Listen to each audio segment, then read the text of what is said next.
very nice reception. Thank you. Well, welcome and congratulations. Thank you. On the book. Thank you. Girl Logic. It's a lot to take on for you, isn't it? Writing a book is hard. Yeah. It's but it's spread out over a long time. You know, it took about a year to write it, just with all the other projects and stuff. It's a lot to take on emotionally because you wonder, you're like, I'm bearing my soul. I'm a pretty open person, but I'm like, here's some personal things that I don't talk about a lot. And you hope that people are receptive, and you hope that you didn't just do all that and no one was interested. Like, oh, you had an abortion? Cool. Anyways, Yeah. we hate you. Like, oh, you had a nose job? Yeah, welcome to New York. Nobody cares. That is the funny thing about that, too, because when you tell something comedically, you have a shield and a sword with you. But if you're just saying, here are facts about my life, Yep. then you're exposed like a kid again. Sure. And especially, I think, in the climate we're living in, everything you say, you have to also announce your awareness of the opposite. So you can't, like, I love blue, but that doesn't mean that if you love red, it's not okay, because we're all so ready to, like, fight for our politics and our ideals. So, you know, I think I come off a tiny bit apologetic at times, not so much apologetic, but too hyper aware that somebody might not like it, when the truth is, like, this is my life, these are my choices, I'm proud of it, I'm not ashamed of who I am or where I've come from or anything. But I do, if I could do a little bit of it again, I don't think I'd have more of a fuck you attitude, but I think it'd be more like, and that's it, folks, don't care if you like it or not. Right. But I think as a woman, and this book deals with that, you're kind of always cognizant of, is it too abrasive? Are people not ready to embrace an abrasive woman? Right. And It's a tough that's thing. that's true. That's something that Bill Burr doesn't worry about. Bill Burr will say something contrarian just to dig just that to hole. be contrarian. Yeah. And as a white male, a middle-aged white male with comic chops, he has the luxury of doing so. Yeah. And I think he's brilliant, by the way. So this is not against him. But for women, it almost works the opposite. If you're overweight, people don't like you. If you're attractive, people don't like you. If you're the wrong shade, people don't like you. And so then it's like, okay, we'll just find the people that do like you. But it's about your personal journey as you wade through the opposition day to day. And it takes a beat to, you know, find your footing, I think. Or if that ever happens. It might not ever happen for some people. Yeah. Sorry. Yeah. Sorry. I'm not sorry. I'm bold. Putting it out there. But even by saying that, like, okay, here's something, let's say Bill Burr or Jim Jeffries can do. Yeah. Even by saying that, that could offend someone because. Sure. Yeah. I mean, people get offended for everything. By virtue of the fact that you woke up this morning, you have upset the majority of your countrymen. So just go forth in the direction of your dreams, I guess. Well, in keeping with that, there's a Thoreau quote for you. I think it botched it. I think it worked though. I really did. I feel like people are going to be. I'm going forth. Yes. I'm pissing off everyone. But the foreword to your book, written by a friend of yours. Yes. Who to me is somebody that everybody's always liked. And she said something the other day. Yep. That stuff blew up. I want to talk about that. Real red letter day for me. We got a rapist publishing my book, and then we had everyone hating Mayim. Let me go on record, and I've done this before. I don't think we stand up for people that we care about enough. I think it's always like, oh, they got, well, I'd better duck my head. Yeah. And I've I make a habit of standing up for things that I believe in. Mayim Bialik wrote a New York Times op-ed piece that some people didn't agree with, but I think for me, whether it was written well or not, or whether you liked it or not, we have this insatiable desire to tear people down. It's like the Schadenfreude of watching something painful happen to someone, but more specifically, we do have that desire to tear women down, and it is oftentimes other women, and we preach like, help a girl, love women, and I cannot wait for that bitch to fall. Like, we do that. She did not deserve the backlash that she got. And we're in such a heightened time right now where everyone is so angry and we don't know how to get rid of that. So we're just clawing at each other. The best thing I can liken it to in Mel Brooks' History of the World Part 1, this is such a specific reference, but my whole life is just referencing comedy. There's a scene where at the French Revolution, do you know this movie well? Yes. Where it's two beggars and they're begging people for food and they're each begging and then they knock into each other and they turn around to each other and they're like, please help me, I'm starving to each other. And that's how I feel like we're feeling. We're all angry. We all feel helpless, whether it's about your politics or social issues or anything. And we're clawing at each other. instead of making progress. And I feel that she was a product of that. She walks the walk. A lot of women are like, I'm a feminist. I'm like, why? Because you retweeted a blog. Like, she has a website that she dedicates to like learning. She wrote a book called Girling Up. I moderated the panel, and it's for women to understand the chemistry and science behind being a woman. And she really is a lover of women. And to see the way she was ripped apart simply because people felt she misspoke or they hurt your fifis, which happens a lot when someone's feelings get hurt. We get mad at women. We're like, you're not the type of woman I want you to be. Therefore, go fuck yourself. Right. And so this book sort of posits a question like, what if we just let women be? What if we just let women be the kind of women they want to be? And so I defend her because maybe it wasn't the best article, but she didn't deserve that. Well, she basically said, I grew up in show business. I've been around this. I always did these safety moves for myself. I don't think that she blamed anyone. And like I said, she's a person that's never been controversial. Right. But all you got to do is hit the floor for a second before the stomping kicks in these days. Sure. Yeah. So I just, people can read that article all they want. I'm not saying it was the greatest thing ever written. What I did glean from it, because even I read it and I was like, what did I just read? I had to go to the comment section to see how I felt about it. Because I was like, I'm not sure what I just read. Yeah. And I saw how angry people were. And I think one point of it is that she's saying, and by the way, you don't deserve, and I talk about this in my stand-up, you can dress however you want. But you should be, if we're going to be smart, be mindful of the fact that it is not a level playing field. So yes, you have the right to do whatever you want and dress how you want. Just be aware that there are people that don't feel you have that right. They're not right in that assumption. Right. But you're going to go out naked at night, like, you're not going to get the best outcome. That's not your fault as a woman. It's someone else's fault because their parents didn't raise them right or they're crazy. Yeah. But to act like that doesn't exist is naive. No, I would agree with you. Like when I was growing up. I'm wearing a coat right now. Yeah. When I was growing up, you didn't go into a biker bar. That was a biker bar. You had every right to go into there, but you'd be a crazy person, act like, oh, I'm going to go in there and expect everything to be okay. Yeah. For women, particularly women that travel, the country is somewhat of a biker bar, no matter whether you like it or not. And that's always something that for a touring comic, especially the younger ones that don't have, that might have to take buses or cars or whatever. That's why I think it's always tough for women to break into comedy too. It's not that I have a charmed career, but winning a competition. If you want to succeed in comedy, just win a reality show, guys. Winning that 3 years in, I always say I kind of skipped like boot camp and went right to buds. I skipped high school and went right to college, or I skipped college and went to the road. So I missed those like formative years of really gritting it out. But that being said, so I was headlining at 25, 26. So you're still doing the gritty stuff. You're still maybe renting a car. I did it once. I got a speeding ticket. I don't do it anymore. It really fucked up my driving license for like a year. But you still are a woman alone doing pretty vulnerable things. They don't always, I look back and I'm very lucky, but the amount of times a club owner was like, all right, we'll see you tomorrow. And I'm like, oh, I just walk across this field to get home. Yeah. Cool. Super fun performing in Kansas. And it's only been recently in the last couple years that I've been like, there has to be security there. And that's just, if nothing else, to have the presence of a large body next to you, just to let people know, like, don't pick her up, don't lick my face. And you laugh, but it happened, which is what spawned the whole thing. And people don't think about that. I had another comic, this girl, Olivia Grace, who's very funny, and she's just starting out, and she's young, and she's great. And she was like, what do you do about male comics? And turns out she didn't need the advice about, being harassed by people at the end. And I was just like, you have to tell the club in your writer, it's got to be security. She's like, I'm doing bar shows. Right. And I was like, oh, yeah, you don't have the luxury of even requesting that. Yeah. Nobody thinks about how scared we are walking to our cars at night. When I leave the Improv, I have a door guy walk me, just because you never know. People show up. I've had crazy people show up looking for me. Like, you never know who your comedy has affected. And I've had stalkers.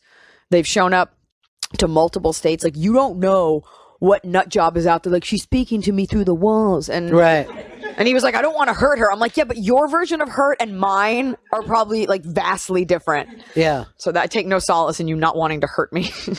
But isn't it so strange that you think of how many male comics have ever had to even worry about having a stalker? Or men. Yeah. And men have their own set of, this is not to downplay, by the way, and this book is great for guys. There's no man bashing in my agenda, in my stand-up, in my life. That's just not how I am. There's no downplaying what men's struggles are. We don't allow men to be vulnerable. We don't allow them to have emotions. We look at it as weak if they go to therapy or if they cry or something like that. And that creates emotional constipation. But I'm not a man, I'm a woman, so I can't really comment on it. But there's a big difference by feeling like I'm on the road and I'm not connected with a man, and being a woman go, oh, I hope that this is a physically safe environment for me. It's a totally different way. We think about that. I think, you think about that, you are standing on a stage, so you are lit, so you cannot see the audience. That's what happens when you stand on a stage. You often can't see them, and you're standing in a room full of strangers. You have their best intentions. You have comedy and healing and fun, and and you hope that the people that bought a ticket, that did not walk through a metal detector, that did not get pat down, that have access to guns or flamethrowers, you hope that they have your best intentions in mind. Yeah. And you just kind of go with God on that one and hope that it works out. And it has for the most part. I did a show one time, and this, I've told this story before, so I'm just in case someone's ever heard it. I was on stage, and when the crowd would laugh, there's different kinds of hecklers. There's positive hecklers that are like loving it, and they're really vocal about how I love it. It's me. I'm like, you're not the only one here. And then there's negative hecklers, like whatever they're saying, and being annoying. And this guy was and then there are hecklers that do it just for the attention. And I kept hearing a noise. Every time people would laugh, I'd hear what sounded like a boo, like boo. And I kept hearing it and I ignored it. And I just kind of plowed through, and I was closing. So I was like 2 minutes out from closing, and I realized he wasn't saying boo. He was yelling Jew. He'd been yelling it the whole time. And I was like, all right, fine. So, because then you have a choice as a comic. You're like, do I submarine all the good feelings we have from tonight and like wreck this guy, ruin my closer, leave on a weird note? Do I just get off the stage? So this is a long time ago. So I got off the stage, and I was in the green room, and I was with my dog, and the door opened, and it was him. And he was like, love you. And he was drunk, and he was like, love you, even though you're a Jew. And I just remember this like weird maternal instinct kicked in. My only thought was protect the dog. And I grabbed her. But the fact that that club didn't think, oh, we should have somebody standing by that room, put a lock on the door, something. Yeah.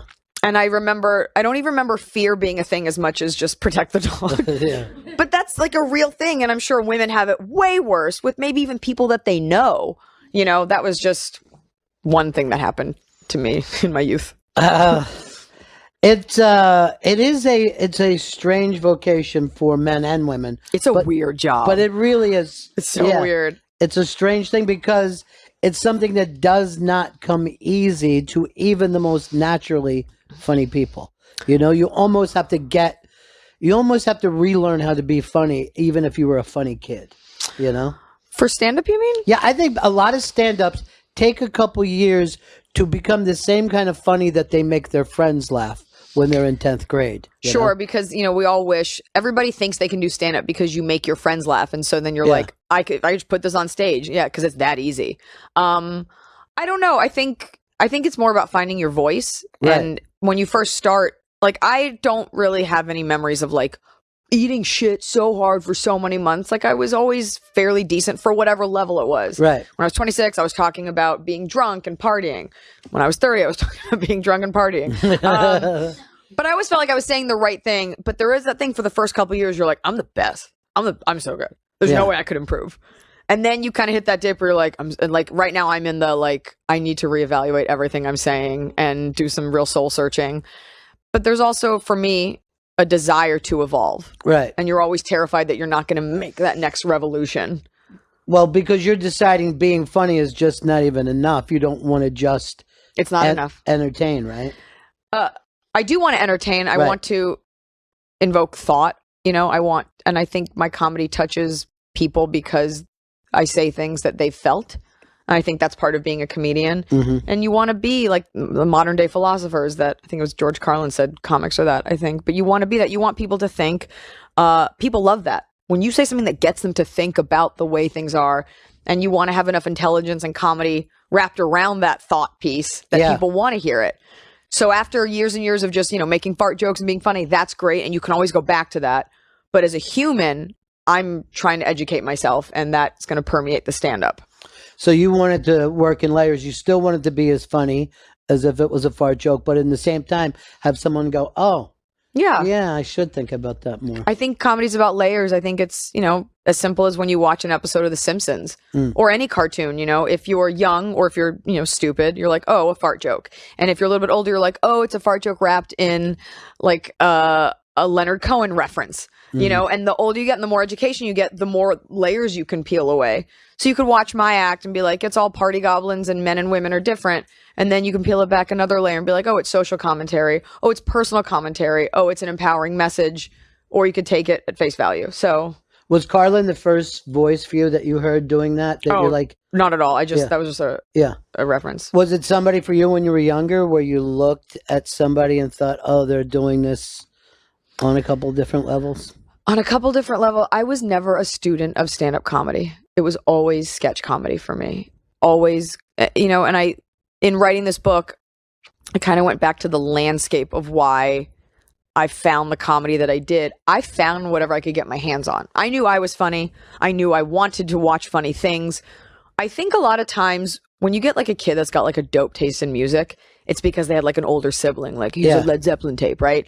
I was the older sibling and I had Kiss FM. And I live in Dallas, Texas, with my mother. My dad wasn't even there to be like, here's a Chicago record. My mom listened to like Linda Ronstadt and like Barbra Streisand. And like, that's cool. So I know that now. But, and so for comedy, like it's not, my parents are very funny, but I watch, to this day, I love TV. Like you could just put on like an NBA League Pass and I'll just stare at like Charles Barkley do a commentary. And I don't even watch sports. Like I just love TV. So I would watch whatever I could find. And I remember watching Martin. I remember turning the TV down low because it was past my bedtime. That and Living Color, Bernie Mac. There's a lot of black comedians. Yeah. I have to say black comedians because in the last interview I said black comedy and my PR guy was like, sounds like you mean like sad comedy. I'm like, okay, Martin's not sad. Well, kind of. There are times. But by the way, Bernie Mac, I think, everyone should go back because I think that was just genius, man. That cadence? That cadence cannot be replicated. Like, he could read the phone book. Yeah. And it was just funny. But I watched, Kids in the Hall was huge. I thought that was brilliant. And in Saturday Night Live. And so my comedy takes a page from all that because it's very textured. Everything's like a little vignette, like a sketch that I see so vividly in my head. It's not set up punch. Not that there's anything wrong with setup punch. That's amazing if that's your craft. Because somebody's going to be like, hey, I set up punch. I hope you die. By the way, don't read the comment sections to anything. No matter what the article is, the comment sections are always brutal. Yeah, you can't help. You'll read like a couple, like, oh, maybe there's some good ones. And it's always like, you Jew bitch. And it's all, by the way, it's never somebody thoughtful. It's always a faceless egg. And it's some kid from like a country you've never heard of who like got a hold of internet. I was getting ready this morning and I was doing an Instagram live and I was just talking about the book. Today's my book day and it's, mostly fans. And some guy was just like, hey. And it was just some kid. I don't know where he's from. And then he just wrote, fuck you. But at the same time, I remember being like 14 when AOL like chat rooms were around and there were all these like lesbian chat rooms, single chat rooms. And we would just bust in and be like, penis! Like it's funny to blow up someone's spot. Yeah.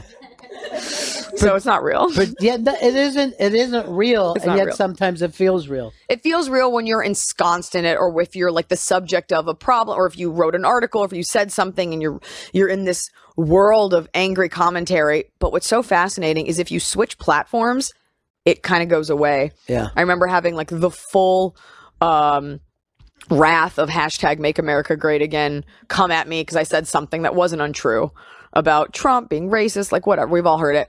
And it's just someone picked up that tweet and that day I decided like I was getting crucified. And it hurt because it's days and days of faceless people telling you that you're stupid, go kill yourself, and like proving how open-minded they are by calling you a kike and things like that. But then I went on Instagram and none of that was there. It went away. it only was that like shitstorm on Twitter. And when you just turn off Twitter, people are smiling. Right. Yes. Cafes are open. Yeah. Children are riding bicycles. Yeah. The sun is shining. So, and it's tough though, because it's like a drug. Like we're always just checking all of these things. And I can feel it poisoning me and killing me. And I have never been addicted to something in my life. And I feel genuinely addicted to my phone.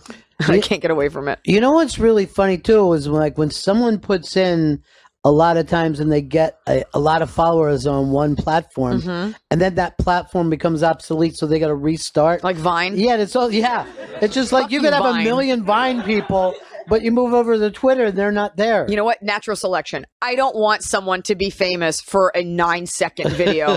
There's no way it's that genius. Yeah. Good. Get a job.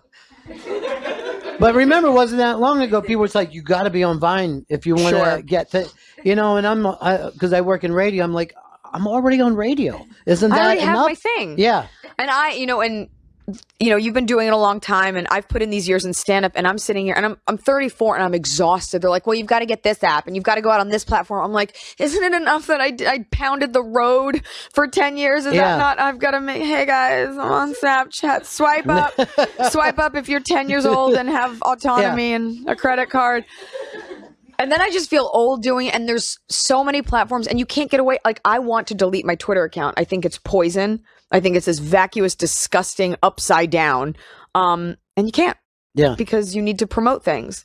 And then so people say, well, give it to your assistant to have them do it. How relatable is this, guys? No. Give it to your assistant to have her tweet out for you. And I'm like, but then it's not my voice. Then it's just like a robot, like, come see me. And there's no personal touch. But it's killing you. And I'm not sure if it ever helps a career, but we've seen it destroy a couple pretty quickly, or at least cost them big gigs. Yeah, I read have you read that book, So You've Been Publicly Shamed? Mm-mm.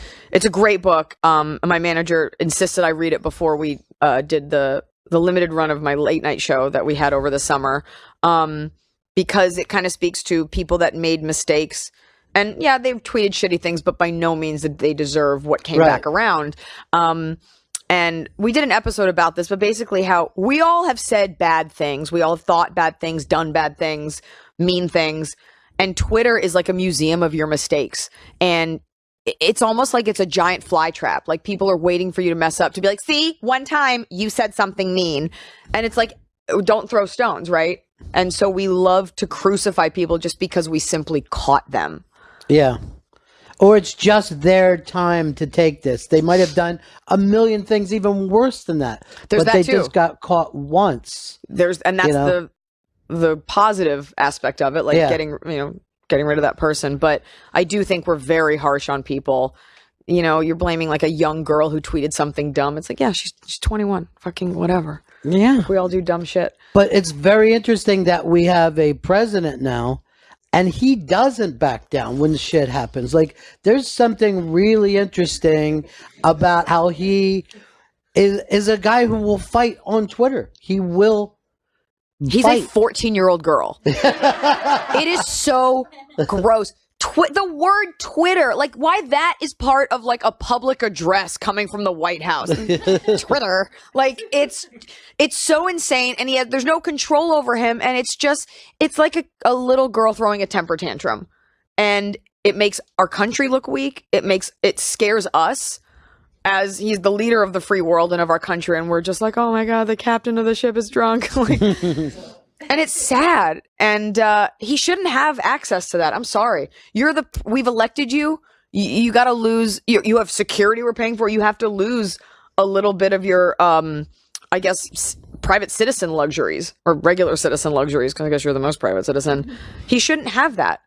And that's great that he like stands up for stuff. It'd be great if he was standing up for stuff that like benefited everyone. And I'm all for a take no attitude and but this pissing contest he's starting, like, I don't know who's going to finish it. I don't know whose piss is going to be. What are you trying to do in a pissing contest? Is it the stream that's thicker? It would be an interesting. I've always heard the term pissing contest. I didn't know. Are we pissing on each other? What happens? This guy, you feel like you would know. You look like a tough guy. Is it the longest? Is it the most amount of urine?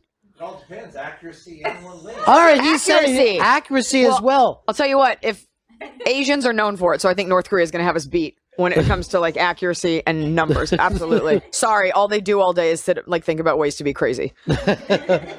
Well, I don't know. Maybe we can out crazy them. I don't know right now. Well, our president can. Yeah. The rest, half of us at least, are moving away. When now you and it's funny because in your stand-up you've always tried to kind of somewhat stay away from politics, right? Just it's not even a try. It just kind of, it's not my field. Yeah. And that's not, I get angry when I hear people be like, politics, they're not my thing. I don't vote. It's like, oh, you gotta vote. You gotta know what you're doing. Like, this is our responsibility. So I vote in local elections, and I watch the news, and I read up on things in case anybody wants to start like an argument at a bar. That is my greatest fear, that someone will say something political and I won't have a comeback, even though I know I'm right. And they'll be like, Rex Tillerson. I'll be like, and me too, C-SPAN news. But there are people that A, do it for a living, and B, have like a genuine love of political science. Right. And I think we've all become a little bit more politically woke in the past year. But I do think there are people who do politics better than me. And I do think there are people who that's their passion, and they're eloquent with their politics, and they can reference names and policy and laws and things like that. And that's just not where my heart lies. Socially, I can comment because that's a personal experience. Well, the game of politics seems like it's sport now too. You know what I mean? Like, watching political TV is not that different than watching football TV. Well, the way CNN does their graphics package. Yeah, it's right. Like a halftime show. I'm like, this is so fun. Yeah. Watching the world burn. Yeah. Too bad we can't gamble on it, or it'd be really, really exciting. You brought up that you have this 1 degree of this book from Harvey Weinstein, which is kind of the new, kind of cool, right, guys? Come on. Yeah. No. But that's kind of a new domino effect. He was the first guy, I think, to really get caught up in this, and now a lot of names are coming out. A lot of names. A lot of people are shaking out. I feel like my publicist cringes every time I do this, but I think this is funny.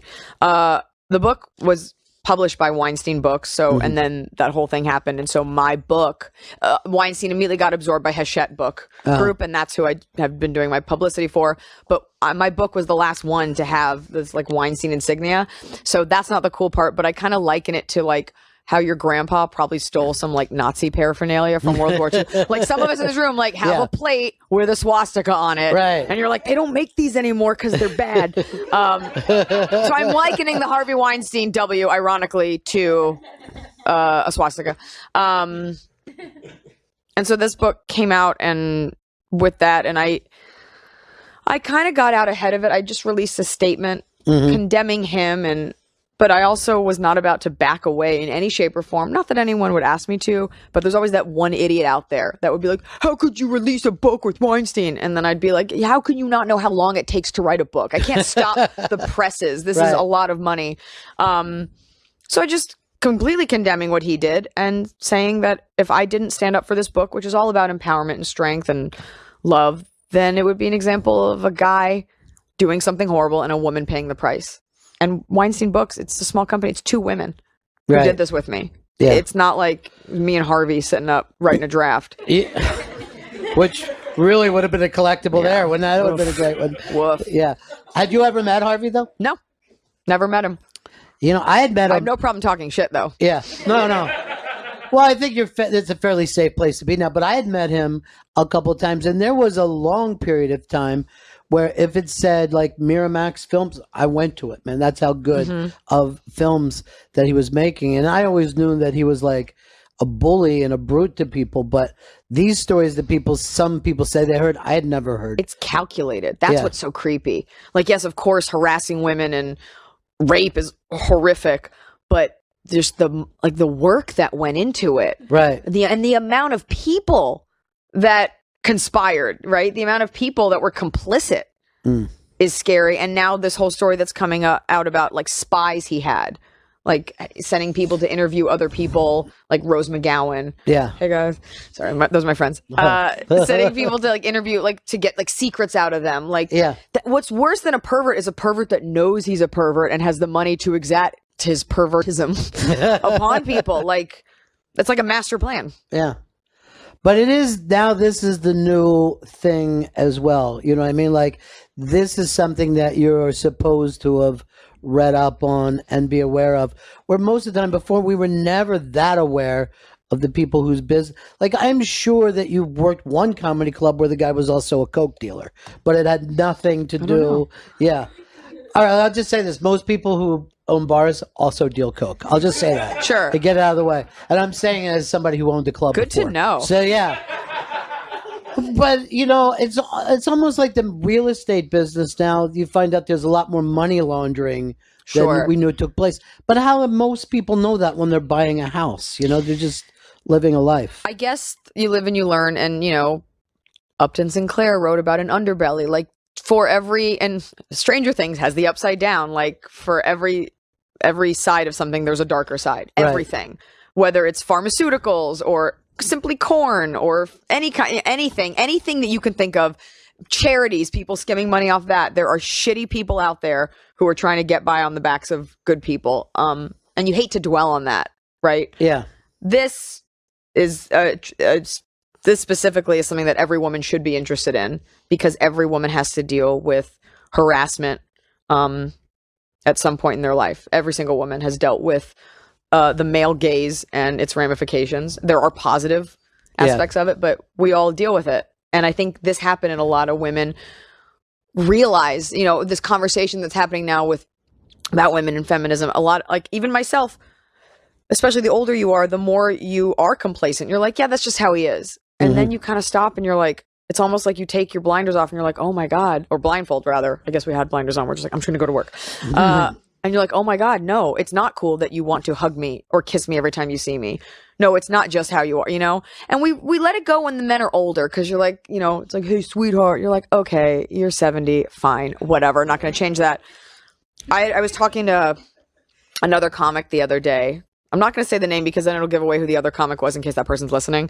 But I was talking to Nikki Glazer, who's a buddy of mine. It doesn't matter who we were talking to. But she and I were just talking about how we don't want to hug male comics.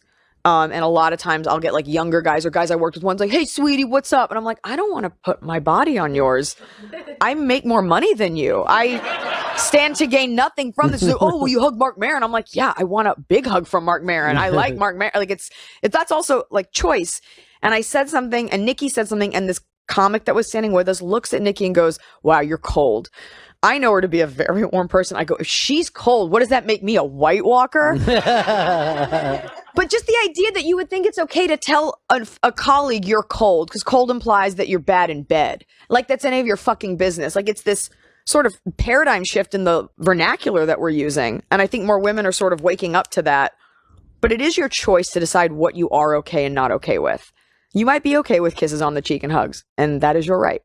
I'm not saying you have to like ball up a fist and throw your underwear and wear a pink pussy hat. I'm just, but it's about having the option and the right to do so and feel safe. Now that more people are hugging than ever before. Well, we're scared. Yeah. There's more casual hugging that takes place than I ever remember. And it seems like it's been in the last year. I always go in. I hugged you. Yeah. I always go in for the handshake first, and so many times I get my arm caught in between the hug. I'm just stuck there. It's better that someone springs a hug on you, right? Or that a woman. For a guy, I don't know. Sometimes you get guys who are like, "I'm a hugger," and you're like, "Well, you smell." Yeah, sometimes you just feel safe doing it. Sometimes it's just easier, right? To be like, "Hey, I've noticed that I am like visibly more rigid when I don't want to hug." And sometimes you just got to have that awkward moment once with someone to let them know you don't want the hug. Where they're like, hey, and you're like, and you just like get stiff like a pickle. And then they know. And I've seen out of my periphery, I've seen guys like step to me to hug me, and I just turn around. You can see them like, oh, I'll just smooth down my hair and walk the other way.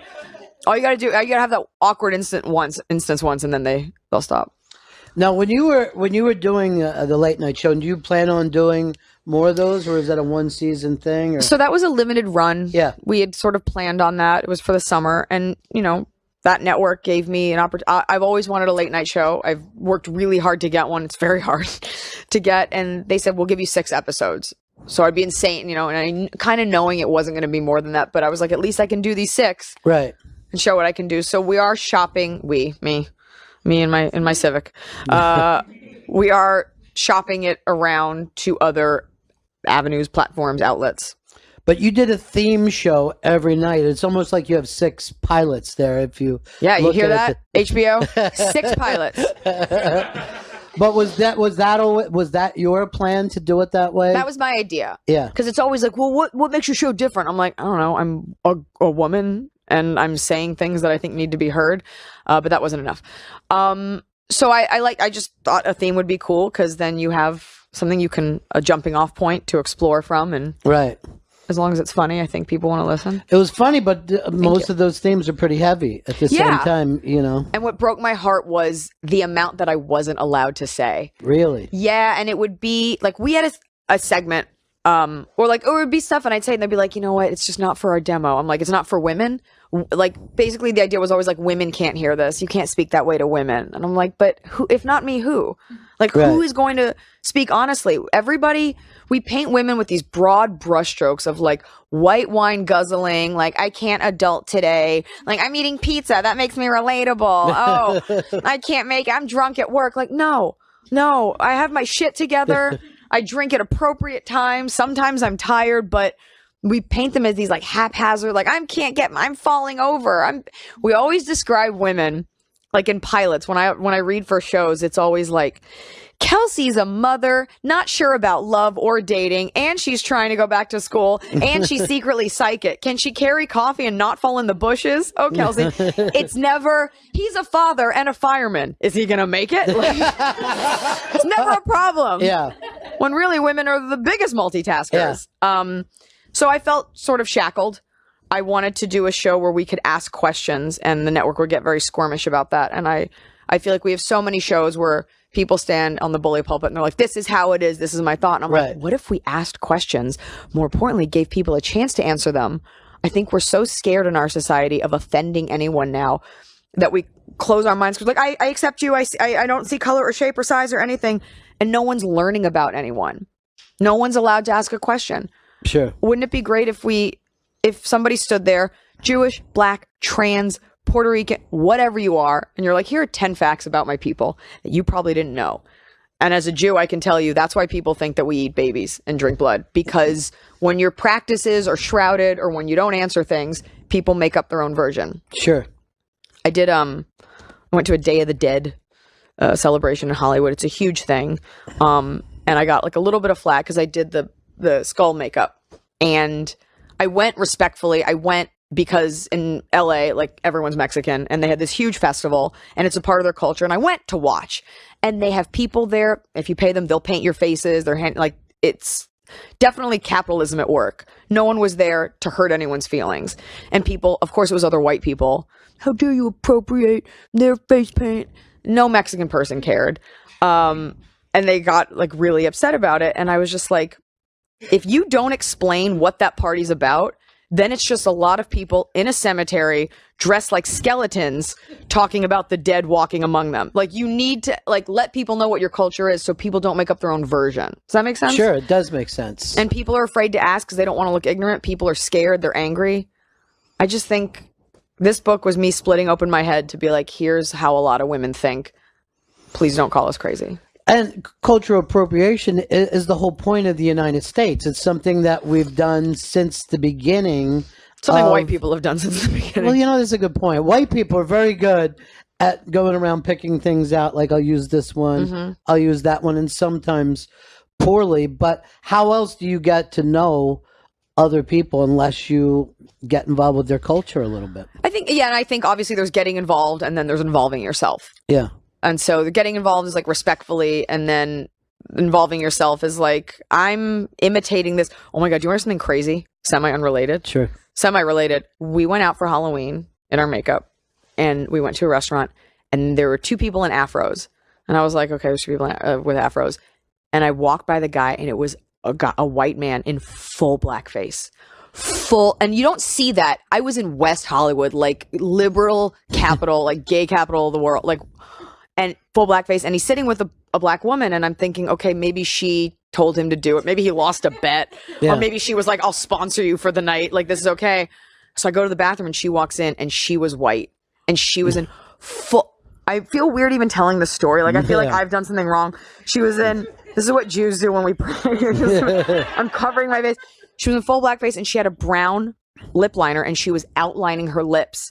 And I'm standing there and I had one drink. And so I was like, bitch, make sure, like, it's always like no good deed goes unturned. Like, I'm like, if I stand up for her and then what if the whole restaurant's like, she's actually black. She just has white features and she paint, like, I knew I was going to be the bad guy. And I just look at her, I go, are you visiting? Like, trying to think, maybe they're from like Amsterdam, maybe they're from Europe and it's different because you're not African American there. It's different relation. And she goes, yeah, but I could hear she had an accent. And I go, you live here? And she goes, yeah. And I was like, and I just walked out and I sent my fiance into the bathroom. I'm like, you go talk to that guy. And I went to the manager. I'm like, you have two people in blackface. And she goes, we don't know what to say. I'm like, you have to kick them out. She was like, I go, if they're tourists, they're never coming back anyway. And she goes, you go say something. I go, I can't. I'm already appropriating Mexican culture. I can't go over to them. So my fiance went in and he talked to the guy and the guy's like, I'm from Turkey. And my fiance was like, do you realize what you're doing? And the guy was like, yeah. And he was like, just so you know, you're going out into a parade where there's going to be a lot of very liberal people who might not be as kind. And the guy like didn't seem to care. And so like, as like a good-hearted person, you want to like stand up for people and say, I don't want this in my community. But what do you do when someone's just that weird about it? Like, I know, bye-bye. I guess I just hadn't seen blackface. I'd only heard of the ignorance. I hadn't seen it. And I hate to say this part, I'm not joking. They were eating fried chicken. Yes, it was the special. A lot of people were, but I felt particularly pointed. And that was a couple days ago. That was just a couple days ago. What do you do? What could I have done? Yeah. This is progress, ladies and gentlemen. This is the United States constantly moving forward. I did the white solution. I said something to a manager.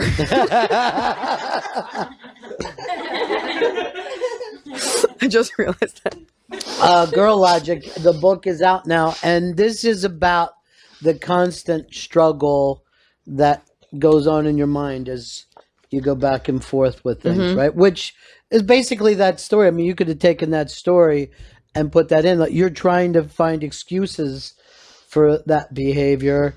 At the same time, you're kind of condemning it. Sure. But you always feel like that wrestling match is taking place. Yeah, I mean, and that one probably, my fiance felt the same way, and he's not a woman. But for women, it's this constant taking into account other people's perception of you, the way you're taking a temperature of the way you feel, what outcome you want.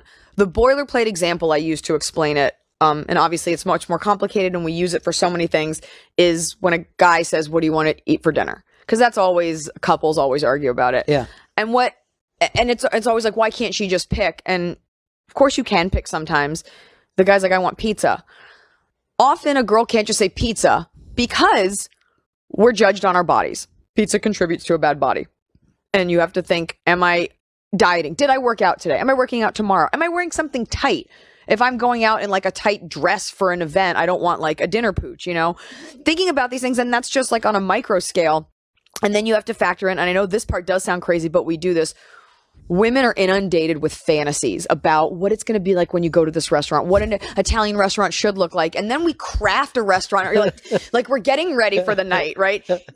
Just so you know, guys, we have developed an entire fantasy of that evening. And maybe it involves like wearing thigh-high boots. Maybe we'll go out. Maybe we'll drink a little bit. Maybe we'll stay out. Maybe we'll go to a rave. Maybe we'll go to a restaurant with tapas and Christmas lights, but they also have Asian-inspired things. I'm going to wear this really fun hat because when I wear that hat, I feel like late 90s J-Lo. And that's how I'm the vibrant. And you walk downstairs and he's in his underwear. He's like, you want pizza? And you're like, yeah! Like you had a feeling and you put on oil and you were in shining. And those fantasies are informed very much by messages about the types of women we're supposed to be. And this happens in an instant. And then all the people are left was like, wow, she's crazy. And you're like, I'm taking everything into account. Because I'm trying to figure, and we do this for everything, you know, jobs, work, other people's perception. So we take in a lot because we're expected to be a lot to so many people at once. I also think women are normally more concerned with the greater good too. Maybe because you didn't grow up playing as many competitive games as boys did or whatever. Boys are very happy to have their friends loose. It doesn't bother us. I love my friends losing. Yeah. That's interesting. Yeah. I think the whole promoting feel-goodism, I mean, I think it has to do with maternal instincts and our biology. You know, when you eventually will be in charge of, if your body's designed to carry a human, you know, I think Mother Nature, you know, like you, although Mother Nature's not been kind lately, it's promote, you know, kindness. There's a certain, women are softer. We're very tough, but there's a softness. You know, you look to a woman for that warmth. The father is the enforcer, the woman's the sweet one, you know, even though she's tough as nails under it. Right. And I also think, you're very good at your job, by the way. Yes, I am. Yeah, you're very good. Because I was like, I haven't thought about that. It's in the book. How did he know? Women are taught to be ladies. Guys are taught to be brutes. You know, gentlemen too, but like I grew up playing sports. And it was always this emphasis on like knee-length skirt, you're representing your school at all times, shake hands, even though you want to punch that girl's lights out on the other team, you know, like but you're a lady and we don't want to. Our team, we were like third in the state in lacrosse and we still had to play on like a garbage field. And the guys who didn't have the same record, they got the nice field, you know? And there's always this emphasis on women, acting like ladies, being kind. And male professional athletes are like committing vehicular manslaughter, are raping women, are going to jail for charges, drug charges, getting in fights. And women, it's looked down upon when Serena Williams cracks her racket. Like, she's a fucking athlete. Like, let her get it out. And I don't think our society yet understands how to deal with female aggression, even in a concentrated form, in the context of a sport, you know? I think it's uncharted territory because an angry woman is seen as not attractive. And not just by men, but by other women. Like, even other women have a difficult time, I think, recognizing a Serena Williams, you know? And because we haven't had a lot of experience, that's the other thing, you know? We have new generations of women playing sports. I'm a huge Ronda Rousey fan. It's also important that you back up your aggression with winning. Right. If you don't, then you're just a very aggressive loser, which is like a psychopath. If you keep losing and you're that hyphy, then like whatever. So, but it is, I think we're seeing now, and we're seeing this in television and sports and just in the ether, that women are these multifaceted caricatures that can't be painted with these broad strokes. Some girls fit into that category, but you can be so much more than just one dimensional. And I think that's an important thing to remember. And the progress always takes time. Like, each one of these people that we're talking about is somewhat pioneering in their sport. So it takes people a little time to catch up. Like, during his lifetime, there wasn't a majority of Americans who were like, yeah, that Martin Luther King, he's doing a lot of good stuff. Right. It took years after he's dead now, and then people are like, yeah, we're going to name a block after him. At the time, though, you know, and Ali was the same way over his lifetime. Muhammad Ali was not loved by a majority. It takes hindsight because people evolve slower than their cultures, right? And that is, I always get asked when I pitch stuff, they're like, well, who are you like? And I'm like, I don't know. I might look like a girl that you went to school with, but you don't want to have the answer, here's who I'm like, because then you're like them. I think, especially for women, there's this emphasis on like being like everyone else, and we have and then when you do fall in line, then we call you things like basic, which I never use that word. Because guess what? Uggs are fucking comfortable. It doesn't make you basic if you wear them. My feet hurt from the heels you made me wear so you could look at my butt. Yeah. You're faulted whatever you do as a woman. And my go-to example is, you know, men always tell you to smile because then it makes you more accessible, more approachable. But you know what smiling causes? Wrinkles. And when you have wrinkles, guess who doesn't think you're attractive? Men. so it's like a joke, but it's also not a joke. It's not a joke. Not at all. Also, I think in comedy, the people at the top are supposed to, with women, are supposed to carry it forever. Like, Amy is supposed to be pulling women up. But once again, I'm going to use Bill Burr because, you know, he's at the top of his game, but no one says, hey, who are some other great white comics out there that you can recommend to me? You know what I mean? Like, it doesn't happen that way. Right. You know? I guess it depends on your platform. You know, I don't think Paul Poundstone, who I love, has ever talked about specifically pulling women up. So I don't look to her for that. And I think she's brilliant. You know, it depends on your platform. And I know her, and she has a lot of girlfriends who are comics who she, you know, so I do think, you know, you can walk the walk and not do it on a gigantic scale. You know, I have a female manager. I had a female head writer of my show, a female showrunner. I believe I think it's bullshit. I think it's a weak mindset when women are like, just love other women and pull them along. I'm not saying she said that. This is a whole other person I'm making up. Because that's not feminism.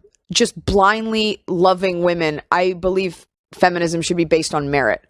I believe that I should give you a chance, but I'm not going to give you the job just because you're a woman. I'll give you a job because you're good. We ran into that when we were hiring at Freeform. Like, you have to hire X, Y, and Z. And I was like, even if they suck, they're like, we got to fill that quota. Right. I wouldn't want a job knowing, I mean, I know I'd be good enough, but I wouldn't want a job knowing, like, we needed a blonde Jew. And Yeah. you had to be here. And I'm like, I can't dunk. They're like, we needed you on the team. Sorry. So. Well, one of the things I think has to do with your success, and it comes through your book and in your work, is you are really driven. You're a driven person. Am I wrong when I say that? You're very right. And then that makes it tough to be around people who are less driven. Yeah. So no one's ever going to care as much as you do about the thing that you care about. And that's a tough thing to reconcile when you see somebody drop the ball, or when someone is a part of your team and they make a typo on a social media thing, or when they, don't do their job. Because I'm sitting there, I'm like, I got up at 6 a.m. to do this press, and you didn't have the wherewithal to send out a tweet with the right spelling of my last name, things like that. And you have to, it is true, if you want something done right, you really do have to do it yourself. And you also have to remember that most people are complacent, stupid, and bad at their jobs. And you're lucky if you're in the career long enough, you can carve out people that you respect and want to work with. But even not on a personal note, just, you go to a comedy club and you see like a celebrity. It's like, I'm just trying out stand up. I'm like, cool. Well, that's eating in to time that I would want. Yeah. Because you're just trying it out because music didn't work out for you or something, Yeah. I guess all you can do is ignore them, hope they go away, or hope they find a passion that works for them. But yeah, you can't expect everybody to be as on it as you are. And that's maddening. I get agita thinking about that. Was that drive there when you were a kid, or did it just take place after stand-up? I had a drive to look like I was being driven as a kid. I went to a lovely private school that was highly academic. So I learned a work ethic of like 5 hours of homework a night and sports and, things. And I think my friends were better at it than me. Like, I always did my homework. Doesn't mean I got an A. And all my friends went to these like amazing like Ivies and Ivy lookalikes. And I thought I might go too, because like I looked like I was doing the work. I did not get in anywhere. Mm-hmm. So the work ethic was there. I think I was just doing the wrong work. But sometimes you just got to go through hell to figure out what works for you. You can't just, people think for any job, like, oh, I can do that. And they don't see the years of dedication and passion that go behind it. The sleepless nights, the 6 a.m. flights, schlepping my dog through the Detroit airport, missed flights, missed weddings, birthday parties, performing with the flu, things like that. And every job, by the way, I mean, you've worked in radio, so you have pretty much never had normal sleep hours. Right. Every job has its trials and tribulations. And it's not in my interest to sit here and be like, here's how hard my life has been.